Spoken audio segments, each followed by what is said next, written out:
Hi all. ఈరోజు నుంచి నేను fundamentals of electrical engineering subject చెప్పాలనుకుంటున్నాను. ఇది ఏయూ సిలబస్ వాళ్ళకండి. ఫస్ట్ యూనిట్ వచ్చేసి ఎలక్ట్రికల్ ఇంజనీరింగ్ ఫండమెంటల్స్. సో దానిలో ఫస్ట్ టాపిక్ వచ్చేసి electrical elements. So these elements are two types.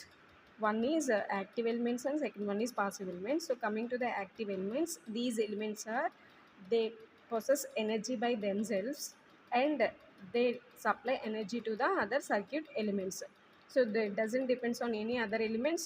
These are the examples of the active elements: voltage source and current source. Coming to the second elements, passive elements, these are the elements, they depends on other circuit elements. They don't possess energy by themselves, so they receive energy by other sources like active elements.